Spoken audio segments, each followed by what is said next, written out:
Good morning, everyone. How are y'all doing today? Welcome back to my channel. This is Cassandra, and we're in the discussion in-house. Talking about some things in-house so we can be better equipped out the house, right? Okay, so today's video is a little different. I have started this video over multiple times because it is a very touchy subject for me. Today we're going to talk about abuse, and abuse in different forms. We have mental abuse, physical abuse, emotional abuse. We have so many forms of abuse that people are dealing with today that it's a really touchy subject. And when I come to y'all, talking to y'all, I'm not no psychiatrist. I'm not trying to preach or nothing like that. I'm just sharing things with y'all that I had to go through, and maybe it could help somebody else on their journey. My daughter can even look back and look at these videos and be like, if she ever go through, which I pray she never has to, but she may have a friend or somebody can get some help. So this could help somebody. I'm sorry. So we're talking about mental abuse. So when I dealt with my physical abuse, and mental and emotional, all of that. So, but when I dealt with my abuse, and I've dealt with it on different levels. I've dealt with childhood abuse, and I've dealt with domestic violence. And when it comes to abuse, it could be very difficult talking about. Your emotions could be all over the place. For me, my problem now is not actually talking about the abuse. I'd be so worried about how it makes other people feel. And that's one thing that I'm working on getting over, because that's what hindered me in the past from really speaking out and talking about it and getting the help that I needed, is because I was worried about other folks when other folks were not worried about me. So that's why this video is a little nerve-wracking, because it's like if and when they do see this video, I know I'm gonna ruffle some feathers, and that's fine. I've always ruffled feathers, and I've always been a loner. I've always been, by myself, on both sides of the family. I've always felt like the outcast, and I don't know if it was because of the abuse. I really don't know what it was from, but I've always felt by myself. So this video is just a little different. It hit different for me. So, but we're gonna try to push through, because it may help somebody. So I dealt with childhood abuse, and when I tried to speak out about it, a lot of people tried to quiet me. Even my abuser, he became very violent and very manipulative, and not manipulative to me, but to other people. The other people that were involved. He was very manipulative to them. Sorry. He would say and do little things and talk in ways that I guess made them feel like I was lying or I wasn't telling the truth, which I don't understand. There ain't nothing my children could tell me that would about somebody touching on them or doing anything abusive to them that I wouldn't believe. I go down fighting, and they're gonna have to prove that I'm a liar and that we lying before I sit up and just tell my child, you lying. That ain't happening. Never would I do something like that, ever. And that's what I was told. Not in those words, but that's the way things kind of carried out, because they kept this abuser around. They kept him coming in and out of family of functions and family events, and I'm having to sit there and deal with this. I'm sitting there, and there were times when I had to hold it together, because my kids, they're young, but they're old enough to understand. But I'm trying not to, mix them up in this drama. So I'm sitting there as a woman, with this abuser in my face, with people that's supposed to love me and care about me, allowing this person around, and they knew. because I told them. They knew. They even tried to get me out of the situation, but some things happened where I ended up getting pulled back in the situation beyond my control and my will. And I was a child, and I was kind of forced and manipulated to come back, and it just made things worse to where when I got old enough, I just left. I left, and I didn't go back. And when I did go back, it caused more problems. Because when I went back as an adult, pregnant with my daughter. I went back, because I need help, and the abuser was still around, and things got really hectic then. A lot of lies, a lot of more manipulation on his part. I even asked my abuser. Let me say this. As an adult, I asked my abuser. I said, "Why did you?" I remember like it was yesterday. He was standing at the ironing board ironing in my grandmother's living room, and my mother was at work. And I asked him. I said, "Why did you do the things you did to me when I was a child?" This man, this bastard, not even man, because this is not a man, this bastard, this lowlife, looked me in my face and said, "I'm a man, and a man has needs." That's what he said. Looked me in my face and told me that. You talking about everything in me. I had to hold everything in me in, because at that moment I wanted to explode. So many emotions was running through my mind and through my body. So many things I wanted to do, but I was pregnant with my daughter. So at this point, I got, what the song say? I got murder on my mind. At this point, I'm willing to risk it all.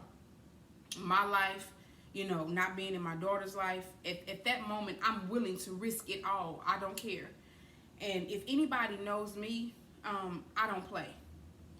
But for some reason, with this situation, this abuse, it always took control of me. It always took control of me. It put me back into that putty state.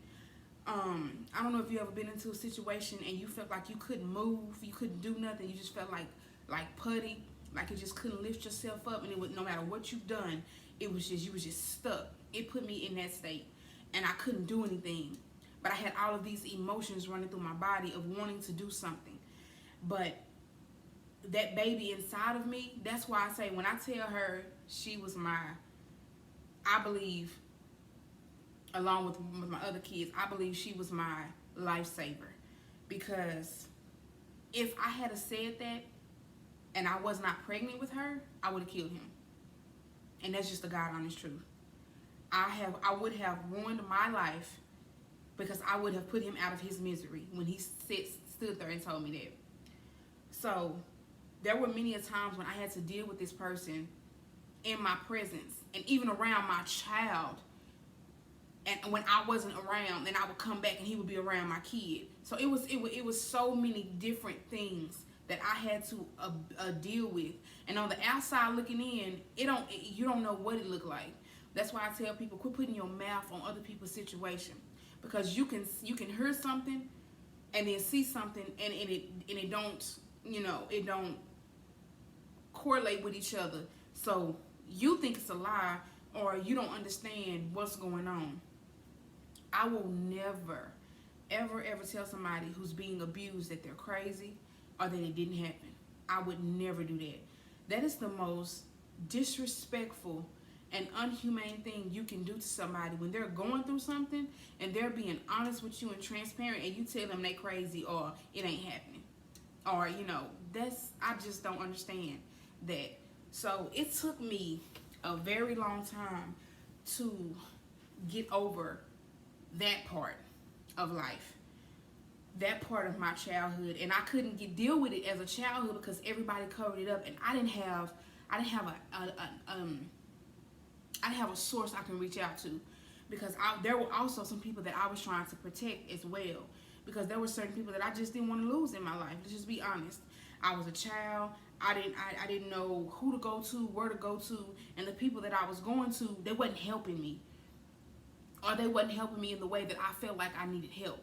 So I really didn't know who to reach out to. So it got kind of really difficult. And there were two things that happened that I think before I asked him that saved me even before then. It was two things. There was one, I met this guy in high school, which his family and my family were friends growing up. And so in high school we kind of knew of each other, but was too young to really remember each other, so we didn't know of each other, if you get what I'm saying. So when we met in high school, well, we met in middle school actually, but our relationship kind of grew, and it carried on into high school or whatever. And there he had an auntie, or a cousin slash auntie, and she don't know, but she really helped me in my childhood. She really helped me because she started to when I got into a relationship with her nephew, or her cousin, she started to pick me up and allow me to come over to the house and allow me to stay over there. And she kept a close eye on us. She didn't play no games or whatsoever. When I say whatsoever, she didn't play no games. So she allowed me to come over there, and it was my release. I was able to get out of an environment where I was always on edge. I was always frustrated, and I was always paranoid, and I was always watching over my back. I remember at nighttime, after like the third or fourth incident at nighttime, I started to take my dresser. My little sister slept in the same room with me, and she don't know this, but I would take her and put her behind me in the room. So she would sleep. I would put her on the other side of the bed, and she would sleep behind me. And this is when my mama was at work. She would sleep behind me, and I put on the other side of me in the bed, and I would take my dresser and slide it in front of my door. And I took a knife and I put a hole in the side of my door, like where the frame is. I took a hole and dug a real deep hole in there, and then I took a knife and stuck it in there. So when you try to pull the door open, it would kind of, give the door some resistance, and you couldn't actually pull it open. So I made sure that was in there. That's kind of how I made my makeshift lock or whatever, if I'm saying it right. That's how I made my little lock, and then I would slide my dresser in front of the door, and it would stay that way until it was time to get up in the morning to get ready for school, or until I knew my mom was coming home from work. I would have an alarm set. We had these clocks in our room, and it had like an old-fashioned clock, and it had an alarm on it, and I would set it, and that's how I would wake up. And I did that for a very long time. And that was toward the part where I was ready to leave. That was towards the time when I was done. That I could no longer deal with it no more, because I had reached out, and mind you, there were certain people in my family that tried to help. They did. They came and got me, packed my clothes up, and left. But I was kind of manipulated and threatened to come back. So I ended up going right back into the abuse, and so it kind of got even more difficult. You know what I'm saying? Because it's one thing to be abused and then you never see your abuser again, or you don't have to see that person every day. But it's one thing to be abused and you have to face that person every single day. And it got really bad. Like, it got to the point to where he would kick me, fight me, just do really horrible, things to me. And it's like I couldn't get no help. It's like nobody was hearing me. It was like I was inside of it was like, this is how I felt. I felt like me and him was in a glass box, and everybody else is walking around seeing what's going on, but nobody is in that box with just me and him. And I'm beating on the box, trying to get out. And every time I try to beat, it's like he grabbed my hand, and it's like I can't get to the, I can't get to make a sound where nobody could hear me. Or every time I try to, let's say the box is revolving, but every time the box is revolving, there's open doors, there's open slits where you can kind of slip out. And every time that box would go around, and I got myself set up, you know, and I'm ready to make a run for it. And every time I get to that, just pull you back in. That's how I felt. I felt like every time I was trying to get help, I was pulled back in, and I just couldn't find a way out. So finally, I got tired and I left. As a child, I probably left. I ended up moving in with my cousin, and I was probably, I think it was in high school, freshman year of high school. No, my sophomore year in high school is when I was just like, I can't, mentally and emotionally, I can't do this anymore. I love my family, you know, and when I'm having this conversation, there's just certain things that I'm just not going to say. And that's just because I just don't want to, you know, put it like that. But I'm just going to say I love my family. I loved my family, and I still love my family. But there were things that they allowed, and there were things that went on that never should have happened. And as a child, I didn't feel protected, and I didn't feel safe. So I had to leave. And it caused a lot of problems. I got lied on. I got talked about. I got accused of doing things that I never done and would never do.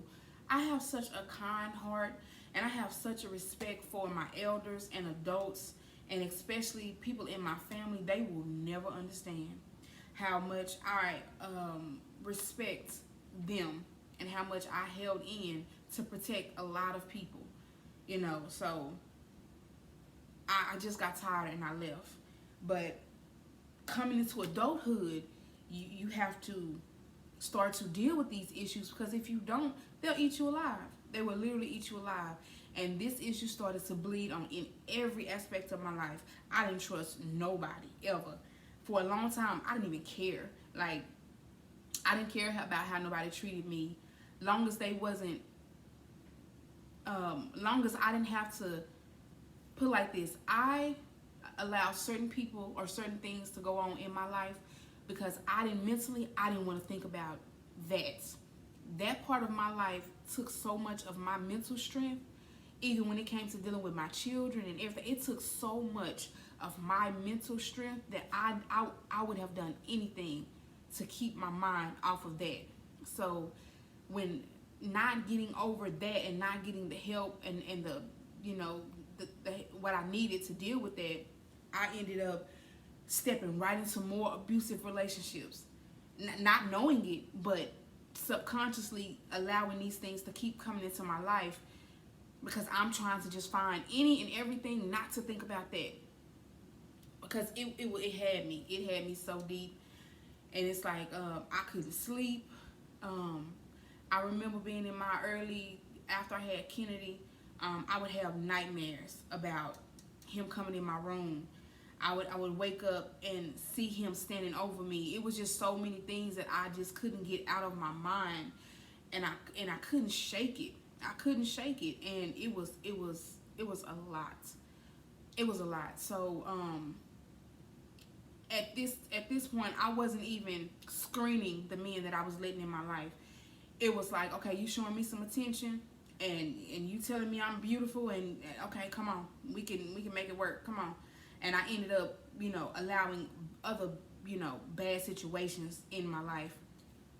And that's what brought me into my adult abuse, being abused as an adult, because now I'm sitting on top of abuse, because I haven't got over the abuse as a child, and all of the things and emotions that I went through, and all of the things that I had to deal with and not deal with.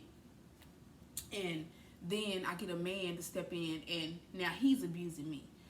And when you've been rejected, when you've been abused and you've been rejected of telling your story or speaking your truth or getting help, it kind of hinders you from even speaking out again when you're still in that weak frame of mind.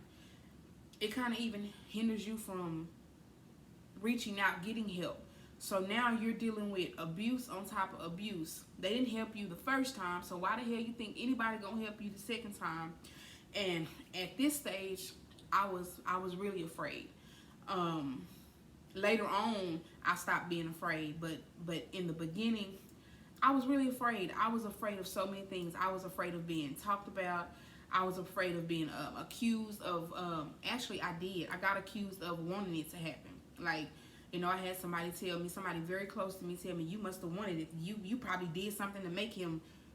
What the hell could a 9-year-old or a 10-year-old do to make any man want to do anything to them? Especially me. I was so quiet as a kid and to myself, and I'm still that way as an adult. I'm so quiet and so to myself. That's why it's really difficult, and I'd be really nervous talking about getting before this camera and even discussing some of these things.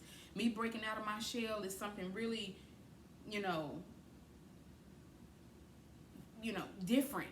I never wanted to, I never cared to talk or be in front of people talking. Like, that wasn't my gift or my forte, at least I didn't think. So, I never cared about being heard, you know what I'm saying? I just wanted to treat people right and for people to treat me right. And I just wanted to be loved. And I didn't get that as a kid, you know. People dress up stuff and try to make it look pretty, so when you go outside, everybody think one thing, but when you get behind those closed doors, it's dark and ugly as hell. Yeah, that's how it was for me. And in the midst of me telling this, I do want to say this before I go on into the other stuff. I want to say this, that I don't blame, and I feel like this is very, very important. I don't blame my mother for anything. Let's just get that straight. Because people deal with their own issues and their own problems in different ways. And I had to understand this as an adult, because as a child I didn't get it, and I did blame her. I did blame my family because they were not helping me. Nobody wanted to, nope. I don't feel like nobody helped me the way I needed the help. But I love my mother to death. We're not close. We never have been. We don't talk as much. I feel like she done what she thought she could handle and what she could do. And I don't know emotionally how this hindered her or hurt her, and I'm pretty sure it did.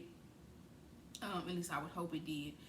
And I don't know how she dealt with it when I was a kid, or how it impacted her life. And I don't know what frame of mind she was in, so she may not have even been able or equipped to deal with it. And I had to learn that it may not have been she didn't care, or wasn't hearing me. But people go through their own trauma in their childhood or in their lives. So when it comes to them dealing with other things, they may not deal with it the way you dealt with it, or the way they dealt with it you may think was wrong, because you're still going through your own pain and trauma. So while there were days and there were days and seasons where I couldn't stand my family, or I couldn't understand what was going on and why these things were happening. As I grew as a woman, I've always had the ability to kind of see things from different point of views. And that doesn't mean all those point of views are right or even fair. But that's one of the gifts that God has gave me, is that I'm always able to see from different point of views, and it was able to help me heal. And I think that if I didn't have that ability, I probably wouldn't be where I am today.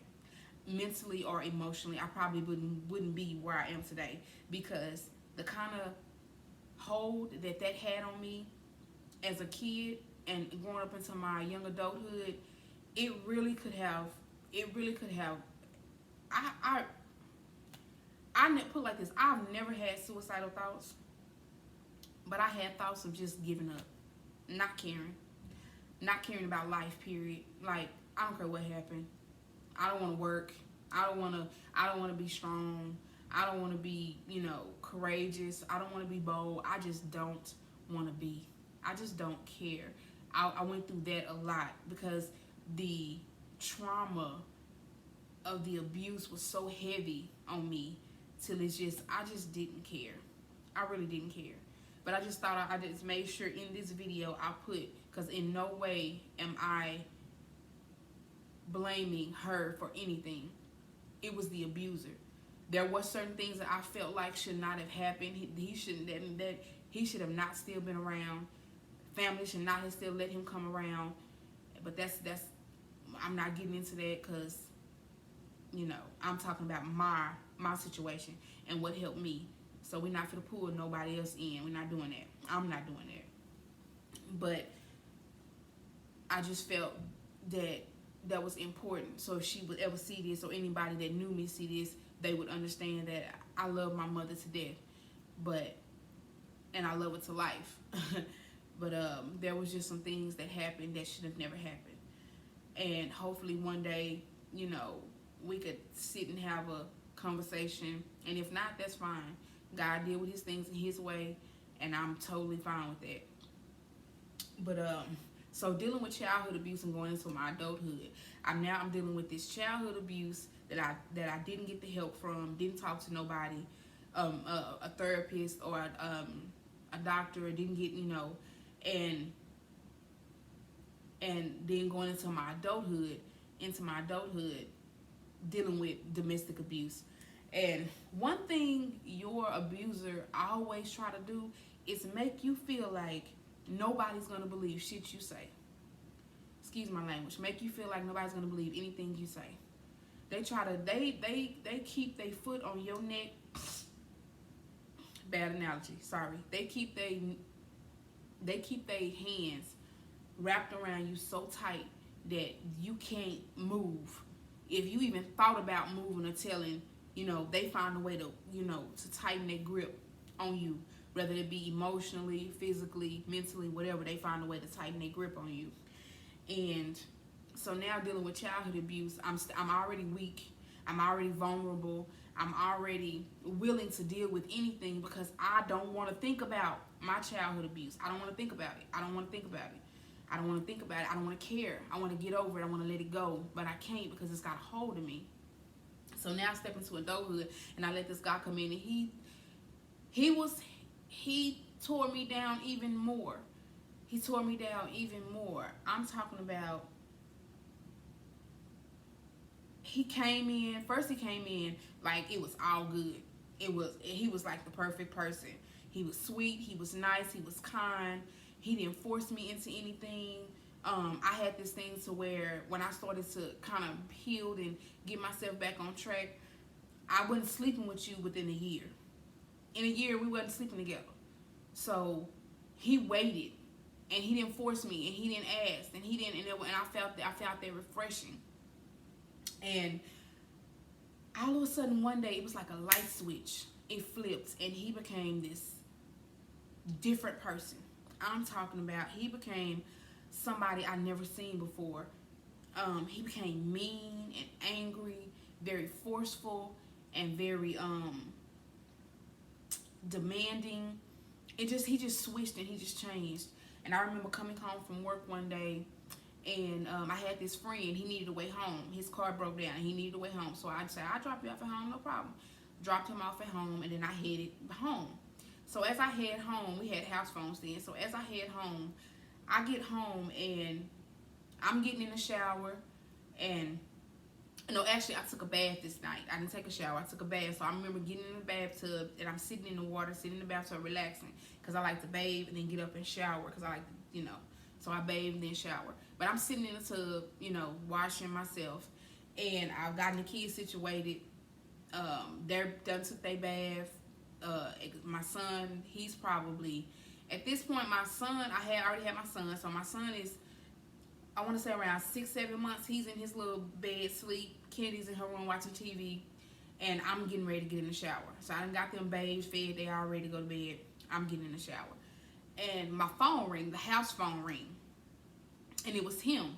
He was telling me that he was making sure that I made it home, and saying thank you for, dropping him off at home. So he was an old friend or whatever. No, nobody I was dealt with, but just a friend. So my son's father picked up the phone. He picked up the phone, and I guess they said whatever they said, and all I seen was somebody coming and pulling me by my hair. So I'm butt naked, sitting in the bathtub, and this man comes and grabs me by the top of my head and pulls me out of the tub naked by my hair. So he's pulling me out, And I'm like screaming, like, what are you doing? Let me go, let me go. And I can't get to him because he's very tall, and he's grabbing me, he's dragging me by my hair, and it's caught me off guard. So I'm not even able to react. So he pulled me out into the hallway, and we're like from the halfway hallway into the bathroom. And the apartment is kind of small, so it's the bathroom, Kennedy's room, and my room, and then you go out and it's the kitchen and the living room. So it's kind of like, and it's not really that big. This is my first apartment. So he pulling me into the hallway, and he's screaming and talking, and I'm trying to figure out what the hell is going on, but it's all happening so fast till I can't really even get it together. Like, it's happening so fast. And so now at this point, I'm in the hallway right in front of Kennedy's door, right in front of her door. I'm in the hallway, and all I remember doing is balling up, because all I see now is punches and kicks and hits, and I'm being kicked and I'm being punched and I'm being hit, and I can't unball myself, because in my mind I'm thinking, all I could think about was my children, my kids, my kids, my kids, my kids. That's all I could think about. So I don't even have the mental strength to think about myself at this point. So I'm trying to figure out a way to get unballed and get to my children. But the kicks are so painful. And the punches, they hurt so bad. And I'm getting kicked in the face. I'm getting kicked in the stomach. I'm getting stomped in the back. I'm getting kicked in the legs. I'm getting kicked everywhere. And so at this point, I feel exhausted, because all the tension that I had in my body trying to stay tight so I wouldn't feel the pain as much, now my body's starting to loosen up. So now I'm still in the ball, but it's like I'm limp laying there. And the kicks don't stop. The punches don't stop. It happened. It probably went on for about 10 to 15 minutes, but it felt like hours. It felt like hours. I couldn't understand how somebody had that much energy to hit on somebody that much. Then after he got tired of hitting, I'm exhausted. I'm so exhausted, and I'm so out of it, and my body is hurting so bad. My face is hurting. I got blood in my mouth. It was a lot. So I remember him taking me, picking me, like still having me by my hair, saying, get up, get up, get up.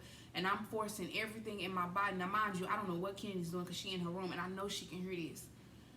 Xavier's too young to hear this particular situation, too young to hear, because he's like 6 months, so he's in the bassinet.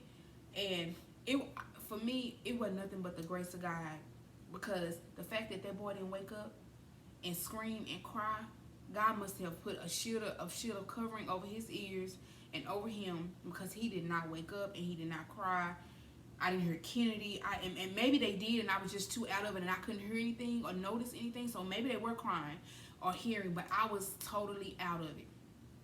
So now I'm being thrown up against the wall and up against the windows, and it's a lot. I remember trying to run, and as I tried to run, now I'm in the kitchen.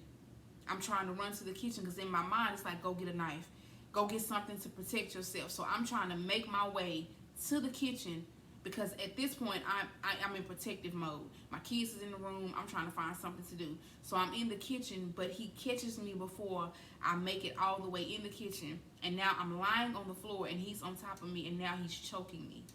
So he's choking me, and he chokes me, and I black out. I don't know how long I was blacked out. I don't know how long I was down there. But whenever I came to, it was just him standing over me with this look on his face of pure evilness. And at that point, I was scared. I was scared out of my mind, because I was scared, and I was pissed, and I was mad at myself, because I was like, I ain't this weak person. I don't put niggas on their ass for touching me. It was that for hitting me. You know what I'm saying? I don't follow my brother. And y'all don't know, my brother is big, and he taught me how to fight. So I knew I could get down. You know what I'm saying? You don't play with me. I don't play with nobody. I don't bother nobody. But if I had to protect myself, I could protect myself. But with this situation, it caught me so off guard, and I was beaten down so bad that I literally had no strength to do anything. I couldn't protect myself, and it was horrible. I never want to feel that ever again in life. And I was so mad at myself. I was so angry. And I dealt with that abuse for a long time. Because I was scared. And I finally found a way out. I stopped being scared. I stopped being bold. I fought back. And what I noticed about your abuser, when you start to fight back, when they know you ain't afraid no more, they start frightening them. Now they scared. You know what I'm saying? They trying to figure out where the hell you get the strength to come at them like that. You know what I'm saying? I started to fight back. I started to stop being scared. And I even allowed this person back into my life a couple of times because I was going to figure out a way that I was going to put him out of his misery so I wouldn't have to worry about him again. Because a lot of times I worried. I couldn't sleep at night wondering, well, you know, is he going to come back? Is he going to finish the job? Is he going to, am I going to have to worry about him later on in life? You know, if I get into another relationship, is he going to come back? So a lot of times, these are things that I went through. A lot of times I went through things and I was trying to figure out what the hell I was going to do. You know, let me go ahead and get him somewhere so I can put him out of his misery.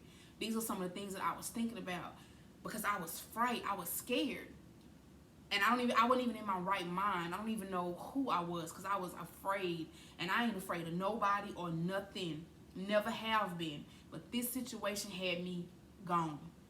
So I finally had the strength to start fighting back. I had the strength to leave. I had the strength to move on. And it helped me out a lot because when I found the strength to leave and move on from him, it gave me strength to now deal with my childhood because I did not want to have to go through this again because I didn't want to deal with this.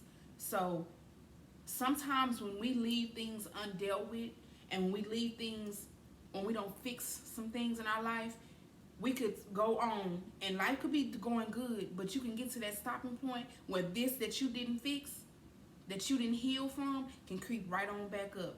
And now because of that unhealed situation or because of that pain in your life, now you can't get past this part because of this part, if that makes any sense. So I didn't want to be a victim anymore. And I said, I'm not. I stopped letting that man come around. I started fighting back. I'm telling you, it became time for me to be who I was before all of the abuse. I was before my childhood abuse, before that man stepped in, I was a happy little girl. I was energetic. I was always quiet, but I was happy. Like, I was literally happy, and I didn't need nobody or nothing to make me happy. I could genuinely sit in a room by myself and just be happy. And I had lost that. I had lost my peace. I had lost my who I was. I just didn't know. I didn't even know where I was. It was kind of like, I knew where I was, but I didn't know where I was. It was kind of like I was in a world all by myself. I was with millions of people around. I was in a world all by myself. I could sit in a room full of people and I felt alone and dark and scared and angry and pissed and frustrated and angry and angry and angry. Oh, the anger. The anger. Whew, the anger. Because when you come from being hurt, I went from stages of being hurt to being angry. And I was angry. And I wanted to make some people suffer because I was angry. You know, I was angry. So, when I stepped outside of the realm from being hurt to angry, that put me in a whole different mind frame. A whole different, the atmosphere changed a whole lot. And we'll get into that in the next video. So there will be a part 2 of this video. I'm going to continue on telling you about what happened and how I kind of got over it or with everything. So now that you have the basis of kind of some of the things that I went through, and it's not everything, but it's kind of like now you can understand and see the progress and the growth from that to this. That's kind of some of the things that I went through. So once again, I'm not doing this for no sympathy, because these situations has already happened. They're gone. I've dealt with them. I've moved on. I'm just trying to share some of my some of the process and some of the things that I went through, and maybe it could help somebody else. This video was getting long, so I'm gonna go ahead and shut it down. I want to thank you for coming and joining me today and sitting through my video and hearing me. And I'm hoping that by the end of this video, by the end of these videos dealing with abuse, that it will help somebody else out or give somebody a better insight on who I am and what I've been through, you know, to know my growth in life and how I became where I am today. So thank you once again for joining me on this video. Don't forget to like, comment, and subscribe. Don't forget to check out my other channels. I will greatly appreciate it. And I pray you guys have a blessed day. Enjoy life. Stay happy. Stay safe. And remember, queens, fix your crown because we love you. Kings, fix your crown because we need you. See y'all in the next video. Later.